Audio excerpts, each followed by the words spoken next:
Ooh. That's a new one. Yeah. Hi, everyone. Welcome. Welcome to Staging a Comeback. We're just going to take a moment to let folks in. I know everyone's joining from Eventbrite, so sometimes it takes a minute to sync up. Although I'm impressed by how on time everyone is. Thank you. Let's see, a few more in the waiting room. Joining. Welcome. My name is Kate Villanova. I am the organizer and the host of this evening's panel. While we're waiting for people to trickle in, I'll just share some logistics with you all.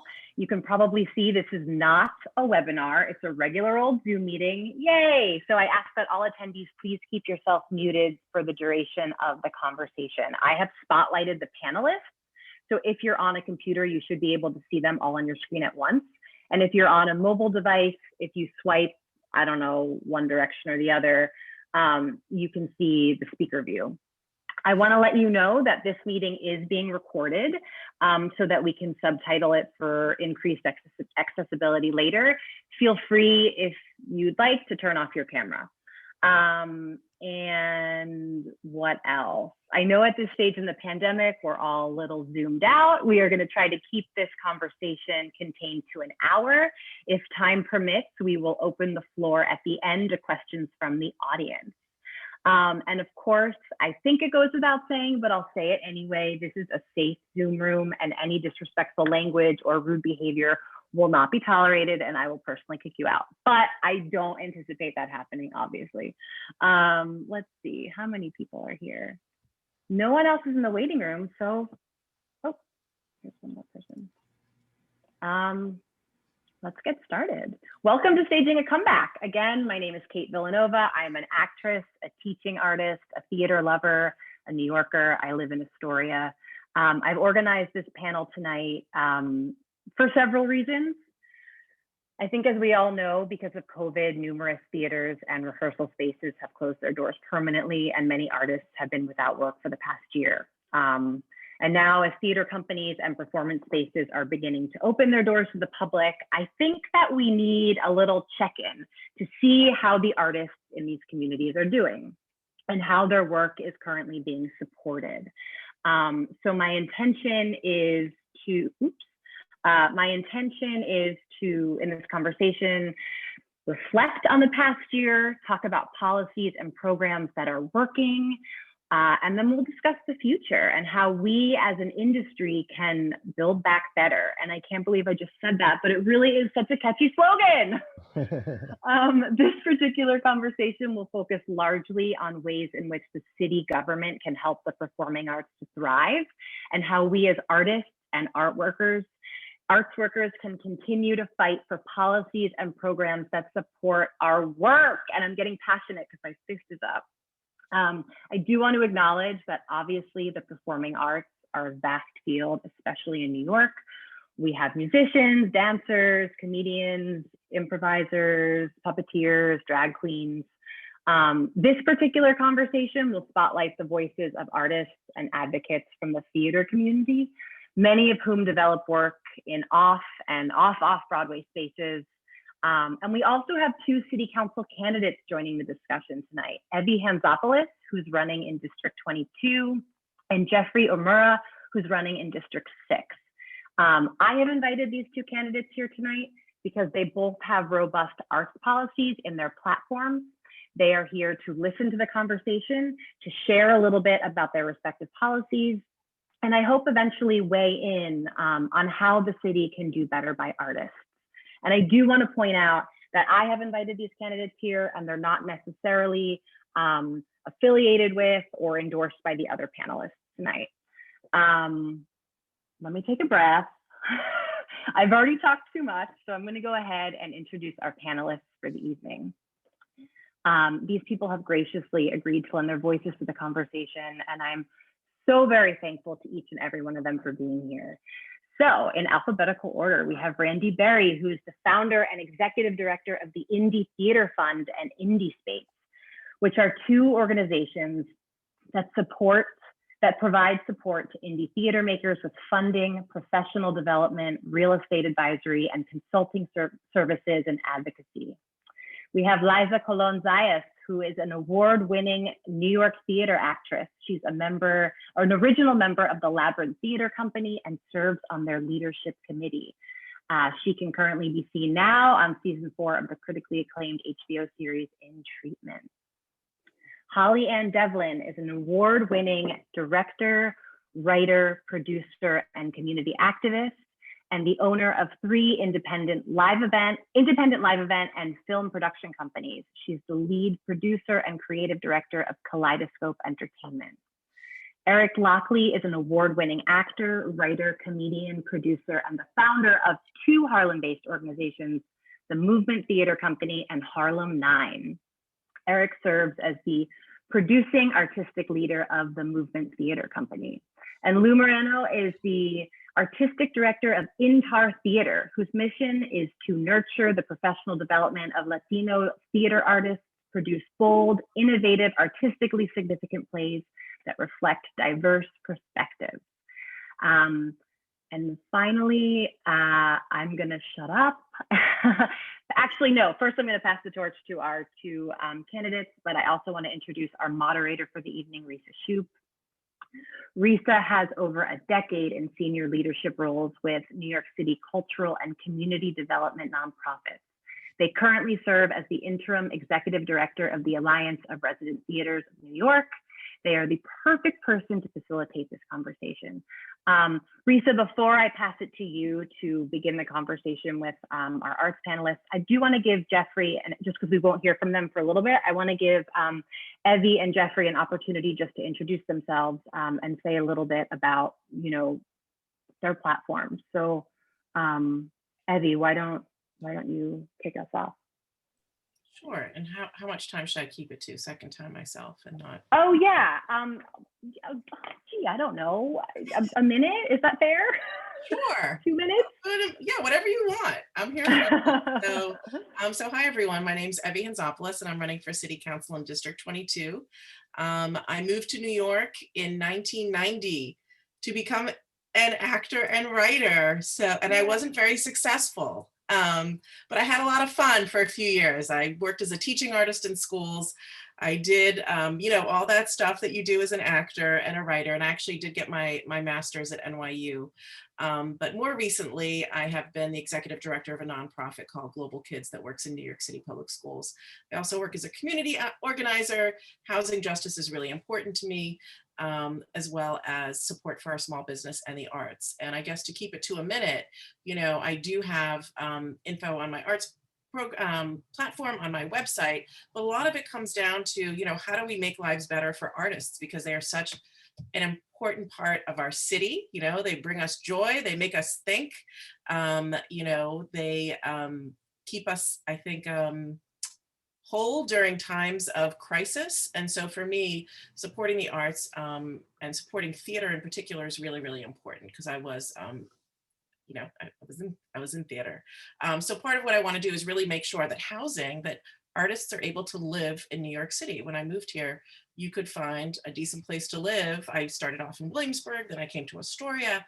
It's harder and harder. So surviving in this city, I think, is critical. We need to really think about building housing specifically for artists like we've done in the past. So we need to work with our state and our federal officials to really get some of those subsidies that we need to support artist housing. But also looking at how do we utilize the low-hanging fruit, right? What are the spaces that are out there that we can use? Schools, how can we use schools for rehearsal space? I've talked about this with Randi. How do we barter? How do we negotiate? How do we repurpose space that already exists to make it usable for artists, for theater, and one who's in the performing arts. Talked about figure out how to really extend the whole open culture program, I think is really important. And it shouldn't be something that just happens when COVID is over, if it ever is over, but I want to see something that's permanent, and how we actually expand that program to make sure that artists are really part of the fabric of our neighborhood and our city. So I'm going to stop there just because of time, but thank you for having me here. Thanks to everyone who organized this. I really look forward to the discussion. Thank you, Evie. Welcome. And we will bring you back into this discussion in a little bit. Hi, Jeffrey. Welcome. Why don't you introduce yourself now? Hi. It's so first off, thank you for having us, and it's so exciting to see another candidate who's focused on the arts. There are almost 300 candidates running across the city, and I've gotten to know a lot of them. Evie, this is our first time on a Zoom together. I'm an actor. I'm an elected officer of Actors Equity Association, so I represent more than 50,000 stage managers and actors across the country. 20,000 of them are right here in New York City. And a year ago, I did not expect to be running for city council, but the pandemic shut down our entire industry, and we quickly realized that help wasn't coming for us at any level of government. I'm a labor organizer, so last summer when we saw that the US Senate was negotiating the HEROES Act, we scrambled and we started organizing the national arts community. We created the Be an Arts Hero campaign, and we sat down with over 60 US Senate offices, and worked with Amy Klobuchar's office to create the Save Our Stages program, and got $15 billion in direct arts relief in the December stimulus package, which is a huge step in the right direction. It'll go to save the stages. Now we got to make sure we save the artists. And here in New York City, we've got the Open Culture program, which is a great step. But again, it leaves out so many artists and arts groups that have been struggling over the past 14 months. So I'm running for city council to make sure we've got at least one arts advocate at the table, because I'd been lobbying for arts funding on behalf of off-Broadway theater companies. That's how I got to know many of the arts advocates on the city council, and they tell me they have to fight for every single dollar. And so as we rebuild from this pandemic, it will be essential to have advocates at the table. I'm so excited to meet people like Evie. We've got some other pretty exciting arts advocate candidates around the city, and we can talk about that a little more in a bit. Thanks, Jeffrey. Risa, I'm going to hand it over to you. Great. Kate, thank you so much for bringing us all together. Thank you to everybody in the audience for making time to be here and listen, and hopefully towards the end of the hour, share a little bit with us. Thank you so much to Evie and to Jeffrey for listening and also contributing. And now I am so excited to say thank you to our panelists for lending their time and their voices, and for the tireless work that they do to support the performing arts community outside of this event. I am really looking forward to all of what you folks have to say.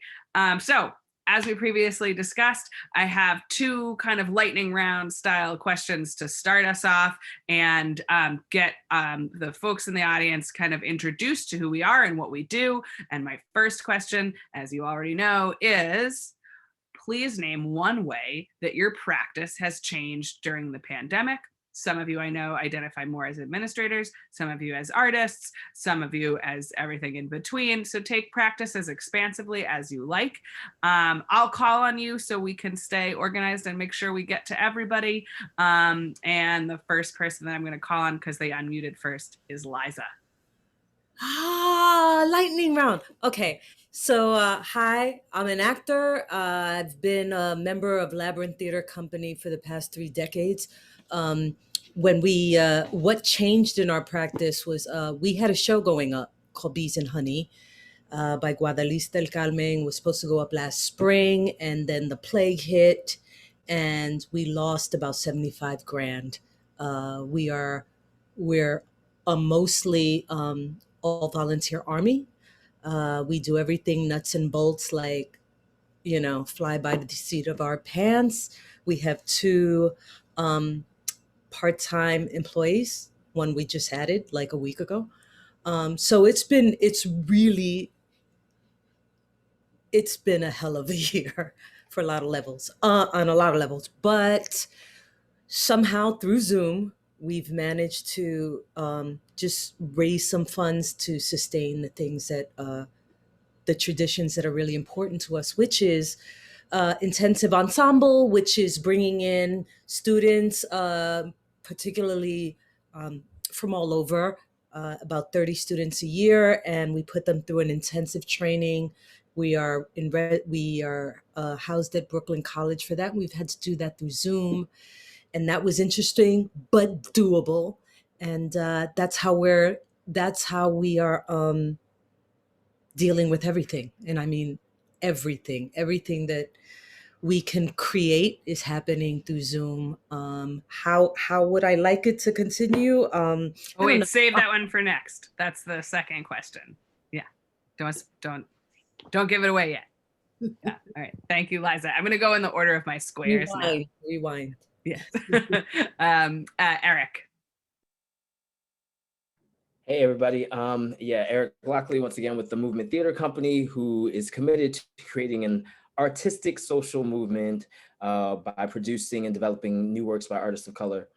And for us, I'd say the big things that shifted was our willingness and flexibility around being responsive to the moment.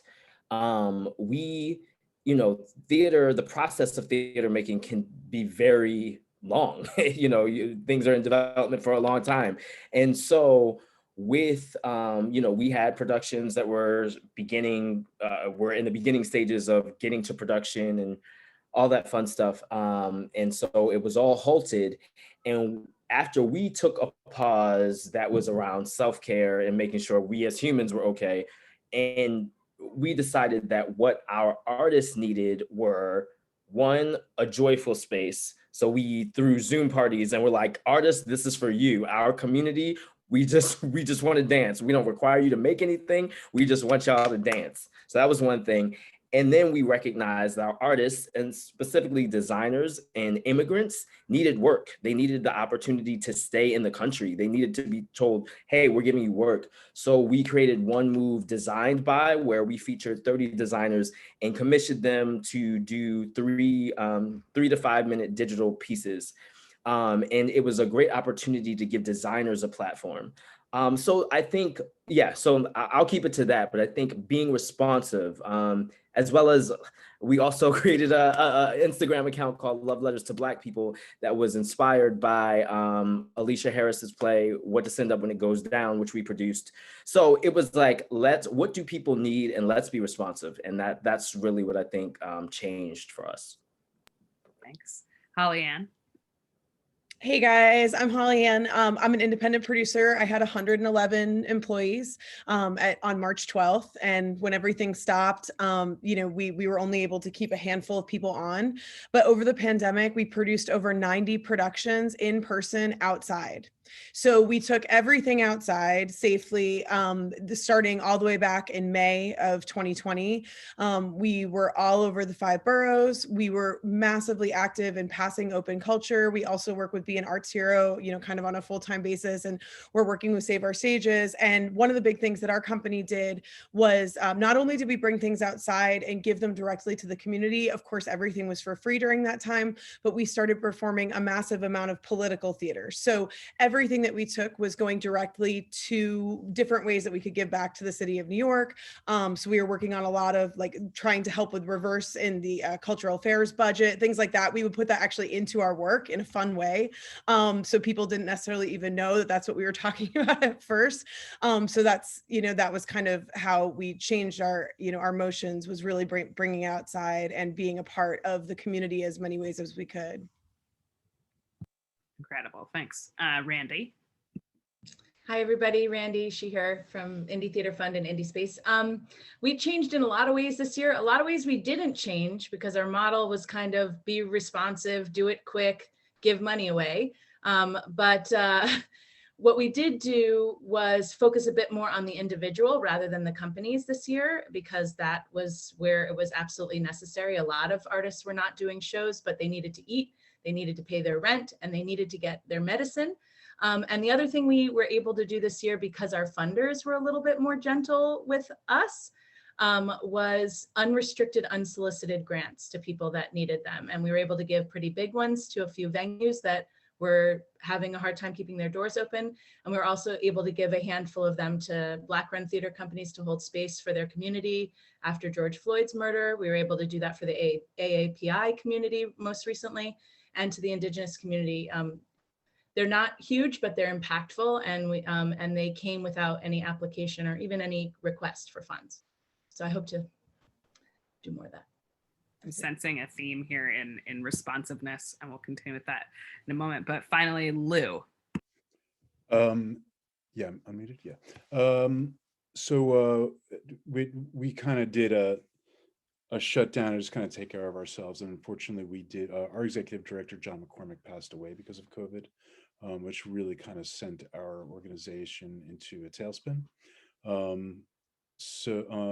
And fortunately, Paul Slee, who is our now executive director, had already been working with our organization and had some historical knowledge of us. So he was able to kind of move us through and keep a nice steady keel as far as an administrative organization goes. During that time, we did a lot of what other people, we really wanted to make sure that our artists were getting impactful cash payouts. I mean, we were trying to just give people money as much. We had the money, we couldn't spend it on rent, we couldn't spend it on stuff. So we made sure it all got shoveled into artists' hands. We gave out about 9 grants now. And because we did shut down a big production of ours, which kind of like almost broke one of our playwrights, spiritually broke him, I mean, we doubled down and we're producing a new play of his right now. We're doing everything outdoors. And then we've got a real community-based play. I don't know if you want to talk about that, but we're moving into the outdoors. Our space itself is not ready to open because of an HVAC problem. We're just too small, and our building is too old. We're working very, very closely with Clinton Housing, which is a big part of our community in Hell's Kitchen, to help us get proper space so that we can open up safely into the future. We have done quite a few outdoor in-face things. We've really shied away from the Zoom. I rejected Zoom wholeheartedly. I apologize. Because I wanted to see people. So we found ways to get out the vote campaigns and smaller projects that were literally audience facing. If we couldn't do audience facing, I really was kind of shutting down internally. So we found safe and productive ways to do audience facing work. And we will continue to do so. That's really beautiful. I was going to do another lightning round, but I'm going to change this up ever so slightly because I think we're hearing some major themes through these responses. One is in fact responsiveness, and the other for me is resiliency. From what all of you said, you've talked about pivoting quickly. You've talked about how to stay connected with your communities, and you've talked about how to be a part of the infrastructure that ensures that your communities are getting their needs met, despite the substantial obstacles, including major public health threats in front of us. What I would love to hear from you, just in a kind of popcorn style way, is how do you think this responsiveness, this muscle of resiliency that you've built over the last year and a half, is going to carry forward as we begin to reopen, whatever that is going to look like? Well, I think that something that's really important is that people have to remember the strength in your voice that you found over this time, that we need to continue speaking out about. We have so many social and political issues, but also for artists in general, that we matter. That's something that's incredibly important. So every single event that we produced during the pandemic, every single person was paid. I never asked anybody to do anything for free. We held a rally on the 1-year Broadway commemoration on March 12th in the middle of Times Square. And the emphasis of the rally was that people have to be paid a living wage. So that's something that's incredibly important moving forward. And a couple of ways that we can try to help with that as artists is to demand from the city council, from the mayor, from the borough president, that we have, universal basic income grants that can start to roll out in the next year in the 2022 budget. So this is something that San Francisco has been doing for many years.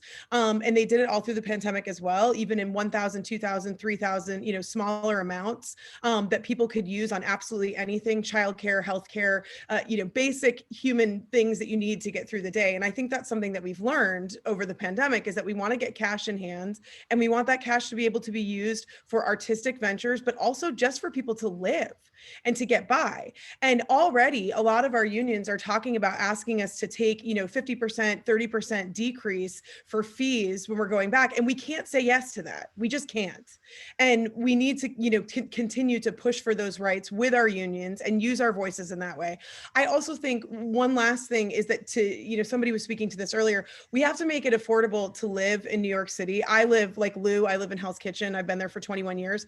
And programs like Manhattan Plaza, Section 8, which has been there for decades, we need to have more housing like that offered for artists. And we found that over the pandemic, so many buildings, including all of these hotels, have been completely emptied out. So those should become affordable housing. And artists should be some of the first people at the table to get a lot of that housing. So I think that's incredibly important for us to, not just when we've learned these things being at home, we've thought about them, let's keep pushing for that. That's incredibly, incredibly important that we can't let down. And I think for Jeffrey and Evie, that's really important for your platforms. And for me in District 3, that's been something we've been kind of shouting from the rooftops as well. So I hope people continue with that mantra from what we've learned.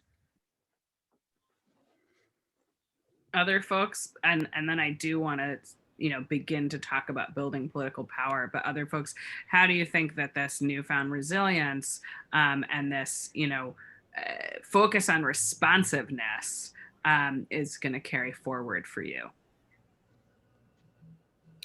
I just had a thought, and then I'll go into that. But you say you work, Jeffrey, that you work for with equity, and Labyrinth has been really struggling for the last few years, because when we decided that we wanted to return to our membership centered mission, we lost all of our board and we lost our space.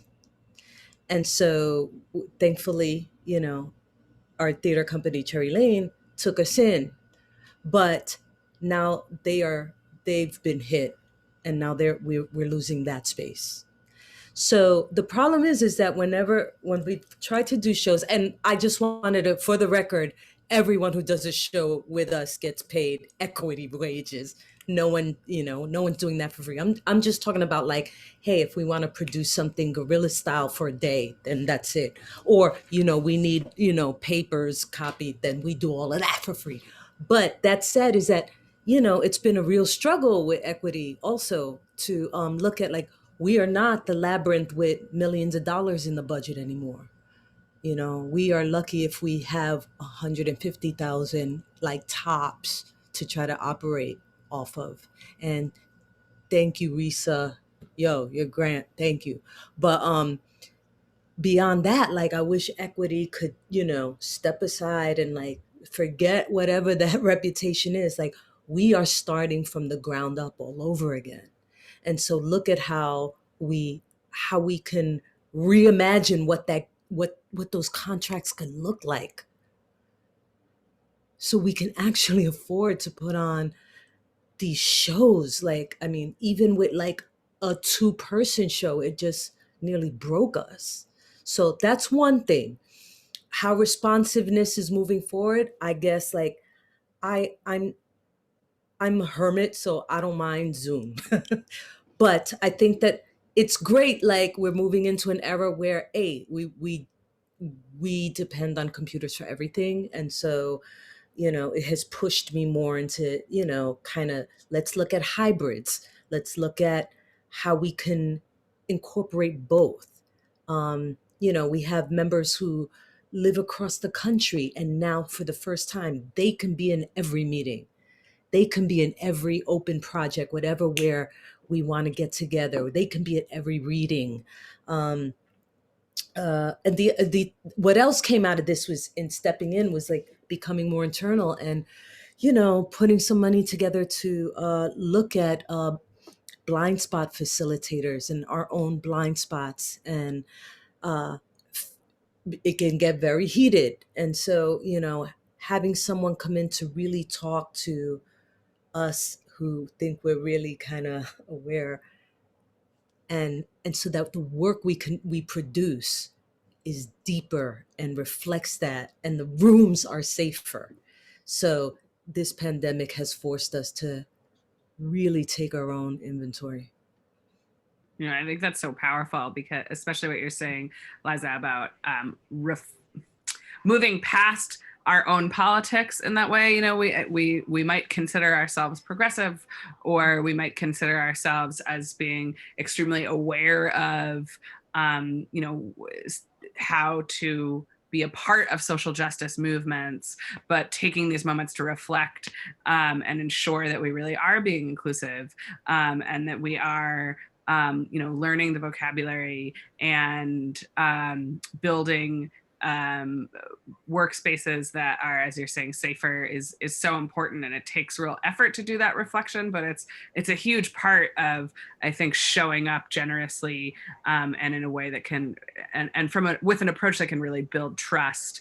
Randi, you put something in the chat recently about ensuring the accessibility of our spaces for our colleagues with disabilities, and I'm just wondering if you want to expand on that before we move on. I was really, just responding to what Liza was saying about accessibility and being online. You know, I know we're all rushing to go back in person, but there were certain things that this pandemic made accessible to people. The disabled community has been screaming for decades about how, you know, I mean, so many spaces in New York are not ADA compliant. They're grandfathered into old, you know, models that it costs $1 million to put elevators in buildings, and small theater companies don't have the money to make that investment when they have short-term leases with their landlords. What Zoom allowed us to do was bring our theater to this community that has been asking for it. And so I want to be responsive, and that's part of being responsive. If we're going to go back, we have to, I hope we hold on to the things that we've learned in the last 15, 16 months, so that our work is equitable, is actually equitable. I just briefly want to build on that, because it excited me, because I was thinking a similar thing about, you know, differently abled folks and how, you know, there is more access now with the Zoom theater. But I also was thinking about access via economic access, and the statements that a lot of, you know, larger institutions have made regarding, you know, AAPI, Black Lives, you know, their commitment. But once theaters open up and you're putting up shows that you think are going to get this audience, what are the ticket prices going to be? Can people actually access it? Can you know, and I think that's something that our organization is certainly holding other institutions' feet to the fire around that, especially if you're going to, you know, do our production is like, okay, well, who actually can access it? And because that has historically been an issue. And now that we're in this moment where it may be in vogue to have people of color on stage or behind scenes, can you make sure that you are being purposeful about how to make sure they're in the seats, that they can afford it, that they can access it? So that's another thing. Just wanted to throw that out there. And sustainably too, right, Eric? I mean, yeah. I think that's something that really came up for me in listening to you, and as well as to Liza, like that if we're not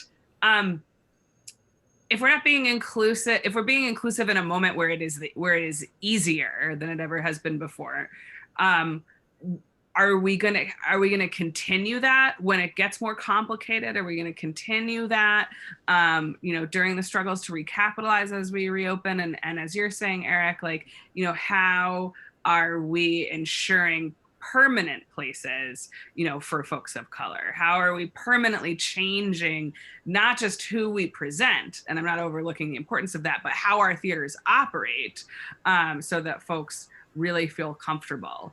And I'm saying that, I'm also asking that genuinely, if anybody wants to talk about how your organization or your own, you know, company has changed its operating practices, I'd love to hear about that.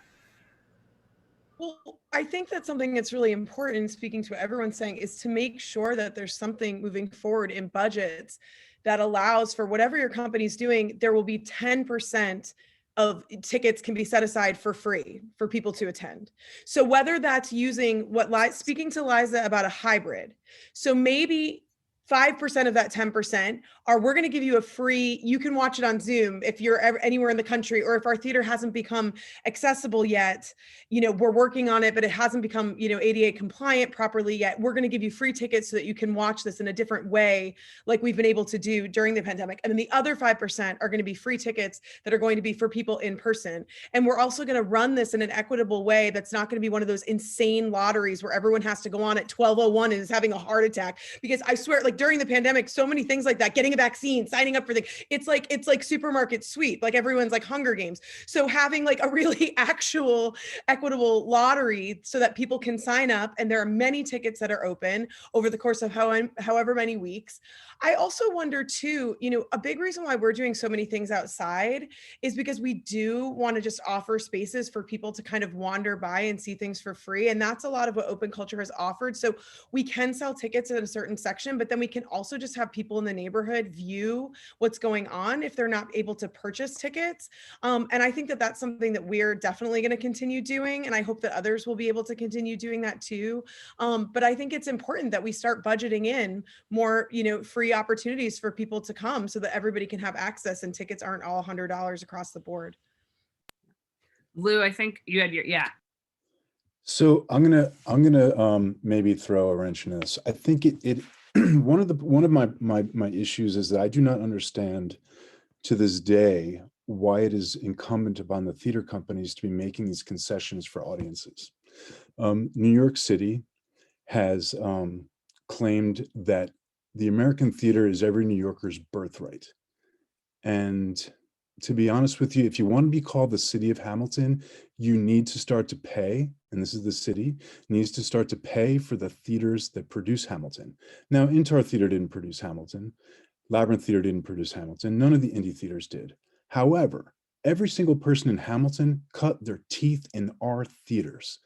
And it drives me personally crazy that we are asked over and over and over again to do something greater and greater for the community when it is never, ever, ever acknowledged that without these theater companies, Broadway doesn't exist. It just doesn't.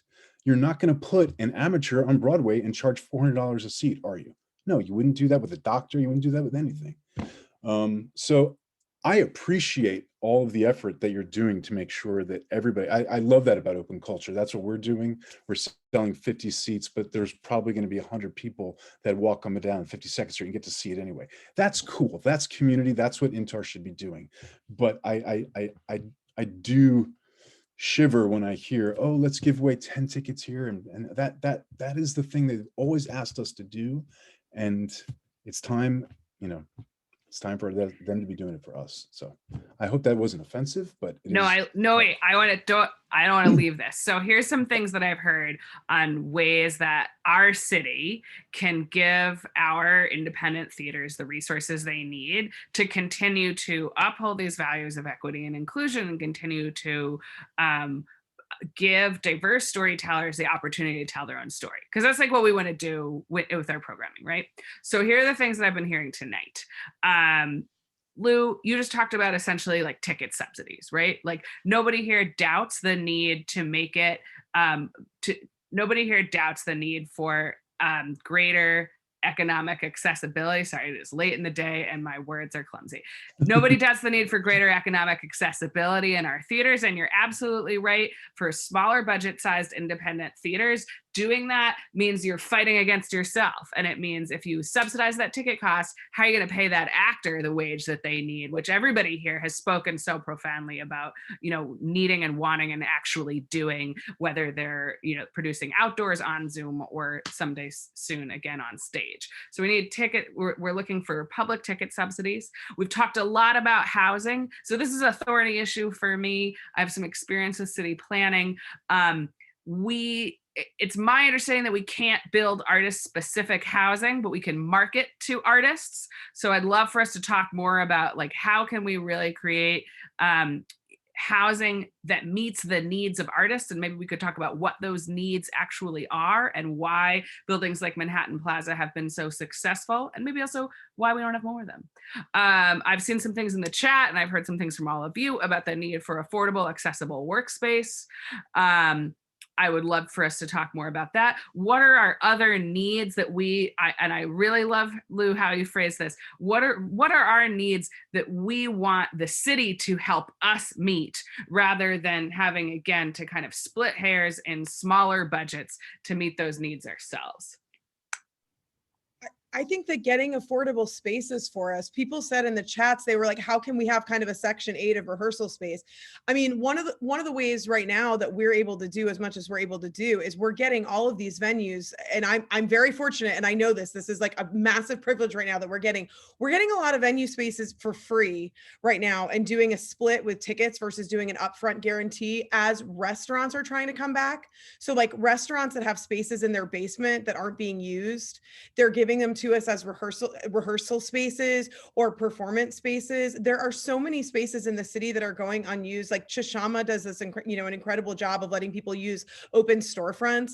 But that seems like something that could help us jumpstart, is to be able to use these spaces, for free in the next, as we start to get back. And that would allow us to have more of this money on hand that we could offer, subsidized tickets if needed. So I feel like that could be a really good start. And that's what we're trying to do in Midtown. Also, filling those empty spaces in Midtown is going to help with the massive public safety issues that we're having, which also feed into a lot of the issues that we're talking about. So I think that could be something that would be a massive help just to start, is giving us venues and more spaces for either, less that are owned by the city or that are empty for less cost. Other folks, and then I know Kate's gonna jump on and invite Jeffrey and Evie to speak, but Randi, Liza, Eric, Lou, anything else you want to say? I mean, I have a lot of feelings about, I can talk to you about the space issue all day long if you want, but I'll say quickly, we have a vacant storefronts left and right. We can activate those storefronts and revitalize our neighborhoods with arts programming. Community facility designation, that definition needs to change so that city MD does not get community facility designation and arts organizations do. We can require any new development at all that ever happens ever again in this city has a cultural carve out that must be deeded and dedicated to arts and culture space for the next 99 years at $1 a year. And we must hold those developers to that commitment so that they don't use us to get through the ULURP process and then never talk to us ever again after the ULURP process. So they need to be secured and certified by the city council. I mean, I could talk a long time about this. We could also be using public space. The city owns lots and lots of property that is empty after 5 o'clock, which is when we all rehearse at night and on the weekends. There's space everywhere. We've done it in schools. I used to rehearse in every vacant space of buildings that I was selling in commercial real estate. There are owners that are willing to do this, but private and public options are available and we need to take advantage of it. It will save our industry if our artists are not paying for that rehearsal space, but we're still helping the rehearsal spaces. We don't want our rehearsal spaces to go under either, right? So there's subsidies for them, but then we're also revitalizing neighborhoods with our artists and cutting their costs significantly. This is huge. All that money that we're not spending on unnecessary space, we're putting in the mouths of the artists that are doing the work. So they'll actually receive, be paid. We want to pay artists, just need money and space. That's all. Yeah.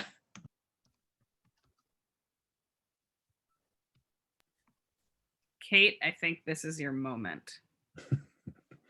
Oops, sorry, let me spotlight myself. I just wanted to give, am I muted? No.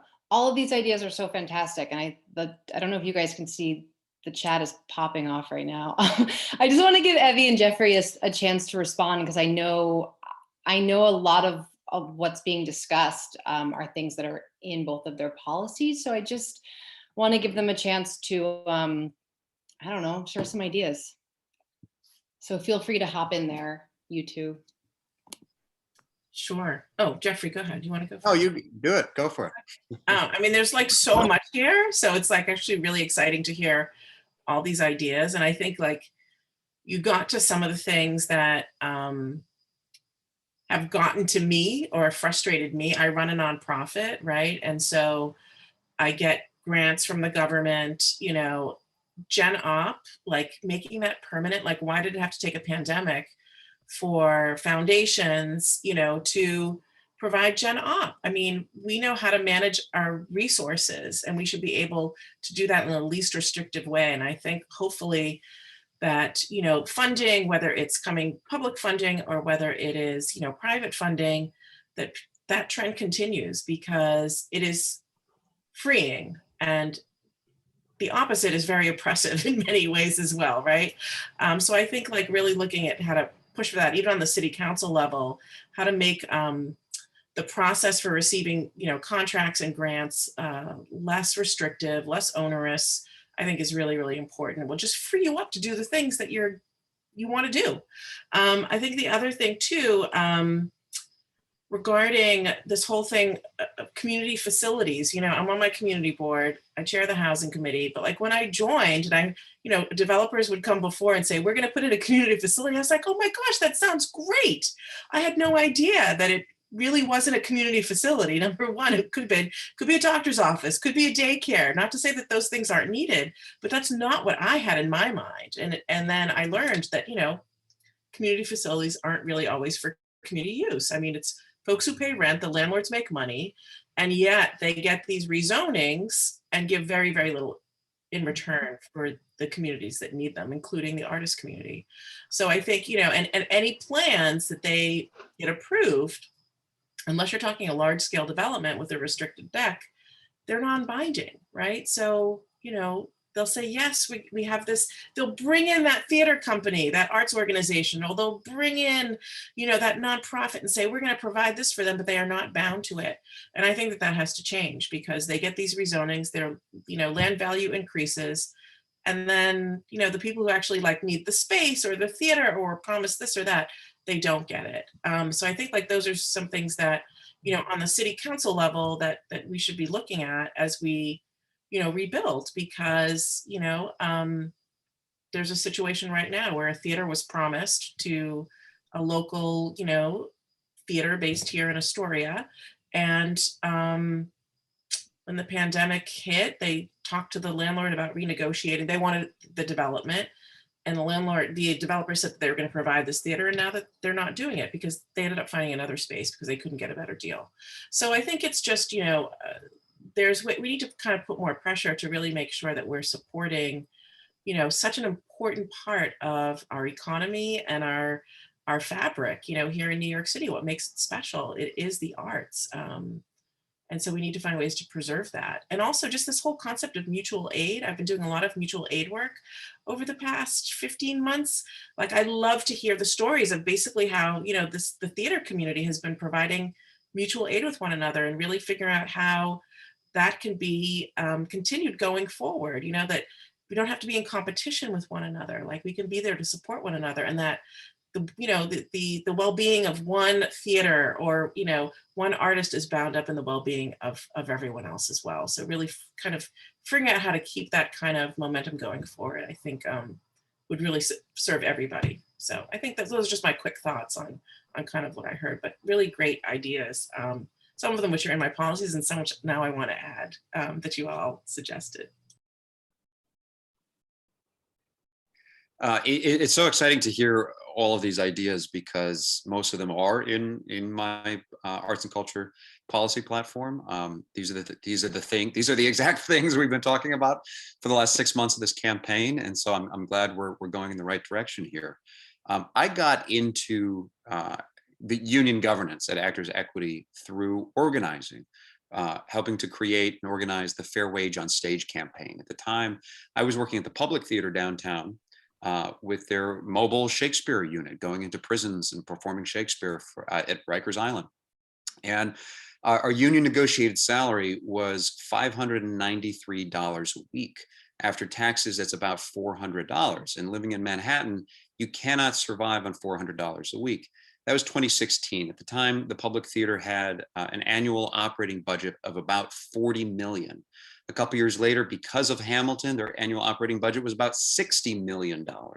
So that just could not continue because I literally could not pay my bills. And all of these actors and stage managers at the top of their careers, getting rave reviews in the New York Times and bringing in millions of dollars for these theater companies, could not survive anymore. So we created the Fair Wage on Stage campaign, giving our union leverage to the negotiating table to demand some real wage increases. And that year we got between 35 and 83% wage increases, breaking a record in the union's history. That was a huge start, but we have a ways to go. What we learned in that negotiation was that there were a lot of theater companies like the public that had more money to give us. And there were a lot of theater companies like Labyrinth that did not. And so we started sitting down with the artistic directors of those theater companies and trying to figure out, well, if you don't have more money to give us and we can't afford to work at these rates, then how do we move forward together? And we teamed up and we started going to city council. And I started speaking at the Cultural Affairs Committee meetings, talking about the need for greater funding specifically for artists' wages. And we started brainstorming and creating this idea called the Fair Wage on Stage Fund. It would be a fund reserving about $6 million a year, earmarked specifically to pay artists' wages at off-Broadway theater companies. We put a survey out there and we came up with the number $1,300 a week was what, and off Broadway, yes, was what an artist needs to get by in this city. That's how much money they need just to pay their bills, $1,300 a week. That was our goal. We figured out how many contracts that would cover over a year, and we figured it was about $6 million a year, which in the New York City budget is not a lot of money. Just imagine we could subsidize all of these artists' wages who are working at the greatest theater companies in the world, and make it possible for them to earn a living wage. So Liza, I would love to keep talking to you about that because the Labyrinth is near and dear to my heart. And it was heartbreaking to watch, to see what happened to your finances after the board dissolved. And I want to make sure that we get you more money because I know how hard it is as a tiny company going to the city and asking for money. One of the big lessons I learned was sitting in the Cultural Affairs Committee room. You have all these people testifying, all these people in the audience watching, and the library, the librarians were all there in matching yellow t-shirts. There were about 40 of them, and they were there together asking for library funding. I was there by myself asking for funding for off-Broadway theater companies. And I'm thinking, oh, shoot, I really did not bring the numbers we need. So you better believe it. The next one, we brought about 20 people with us, but it's not enough. We've got to keep showing up. And the off-Broadway, I've talked to the off-Broadway artistic directors, they don't have a lobbyist. They don't have the money to pay someone to do this for them professionally. So the community has to figure out how to do this together.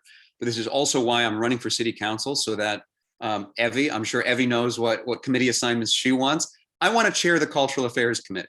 I want to be the one allocating the largest arts budget in the world so that we can prioritize our small companies. We can make sure we are distributing those funds equitably to communities that have historically been shut out of funding opportunities, and that we can pay our artists a living wage. One thing that many people brought up was the need for space. And coming out of this pandemic, we have more space than we know what to do with. Our vacant storefronts, our commercial office space, our schools that sit empty at night and on weekends. Let's use that space. It's criminal that our artists can't afford to practice their art and that we have people living on the street. Meanwhile, I was at a friend's rooftop party Friday night in Brooklyn Heights, and I'm looking around at the skyline, and all of the buildings, all these residential buildings were black. There were no lights on in these buildings. There were no lights on, and we have 70,000 homeless people in this city. It's absolutely criminal. So, one other thing, we talked about artist housing, and yes, right now, according to the law, we can build artist housing, but it's not exclusively for artists. Anyone is allowed to apply and live there. I want to give developers the opportunity to create exclusive artist housing. I think our artists need to be able to live here, and we need to prioritize them.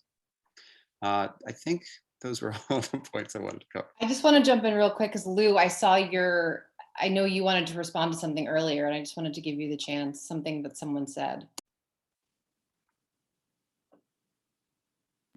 Sorry, no, I think I responded enough. I think I responded already. Thank you.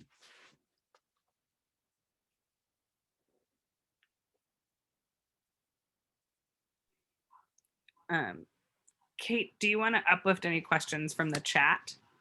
for our Yeah, I would panelists? love Okay. to.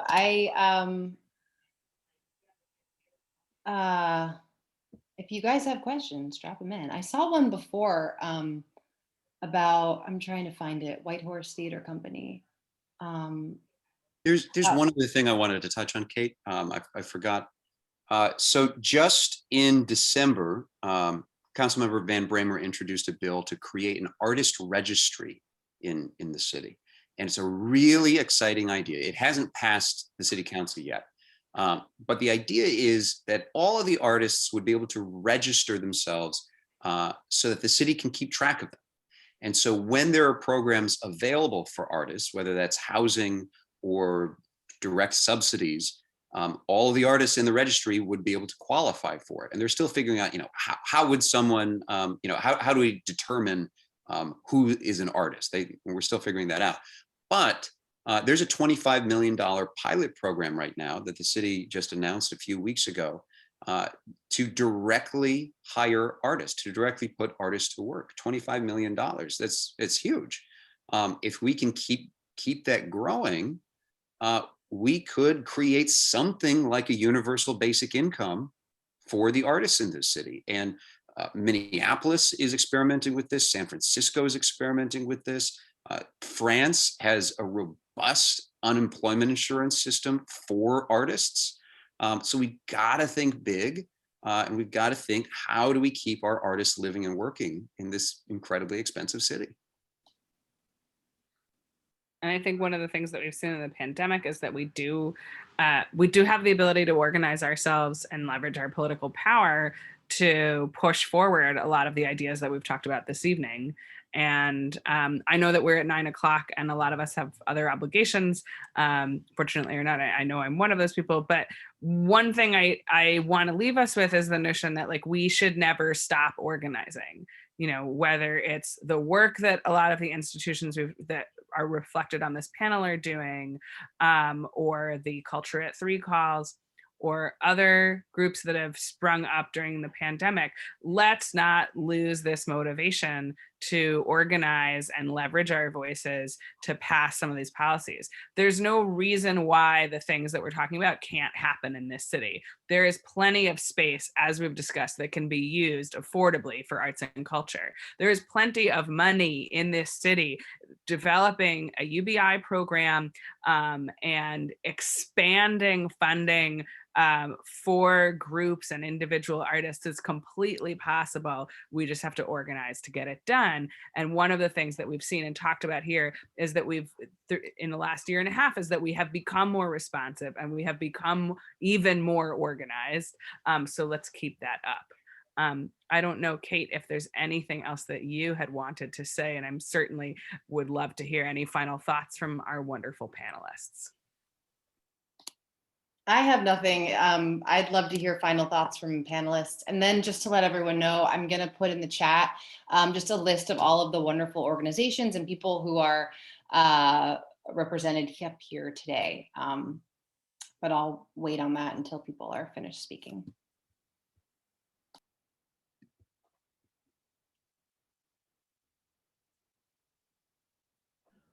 I'll just briefly say, I don't have anything like epic to say.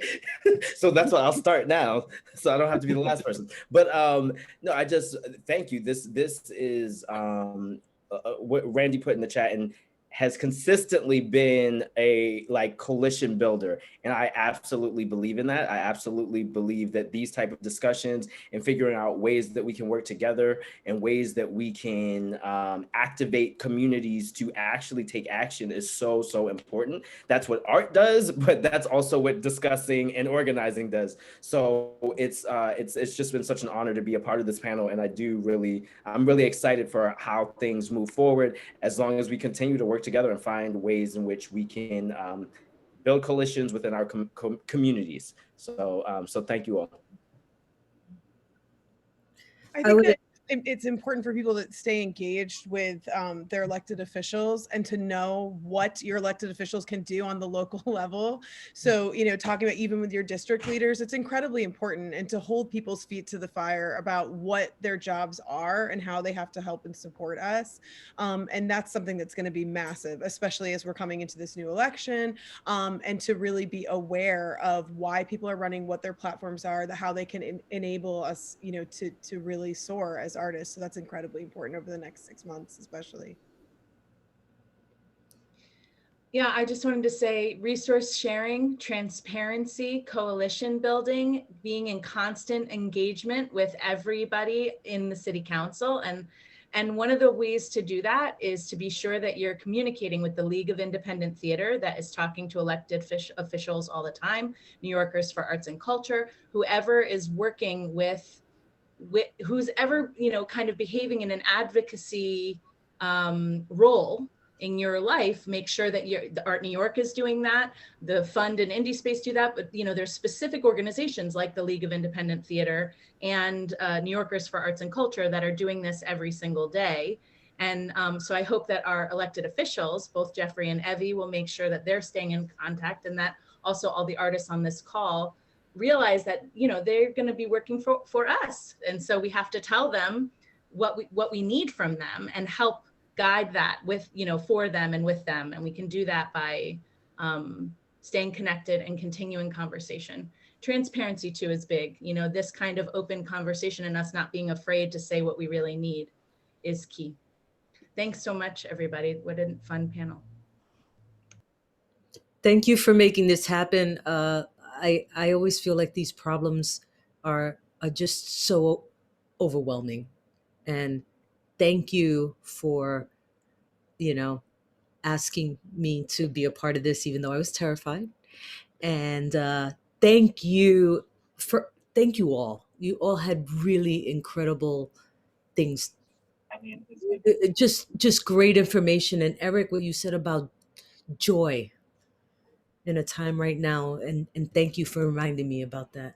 I also didn't help by not. Hey, I just like to say something, if that's okay. Who's that? Okay. Actually, do you mind putting it? I'm sorry, I just want to be respectful of everyone's time. Would you mind putting it in the chat? I don't know who's talking. It's me. Oh, sorry. Ben Dworkin. Oh, do you mind writing it, Ben? I apologize. I just want to be mindful of time and keep. And I'm happy, by the way, because I did this on Eventbrite, I have everyone's emails. I'm not going to harvest them, but I'm happy to keep, if people want to keep this conversation going, I am more than happy to. I'm happy to send out a blast to everyone who registered for this event. If the panelists want to continue talking, that's cool too, no pressure, but I'm very much happy to keep this going. I just don't want to let everyone talk because I know people have things to do. Yes. Right. Thank you, Kate. Thank you, everyone. Thanks, everyone.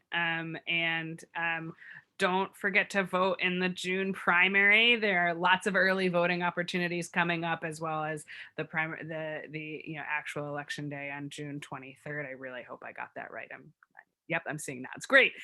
So yes, please don't forget to vote. Go to New York City Board of Elections online. You can figure out where early voting is taking place. You can figure out how to do an affidavit ballot. You can find out where your polling place is, but please, please, please vote. That's a big part of how we can leverage our power. All right, thank you all so much. Lots of great conversations here, and I too hope they continue. Have a beautiful evening, everybody, and stay well. Thank you. Everybody. Yeah. Thank you. Thank you. Thanks so much.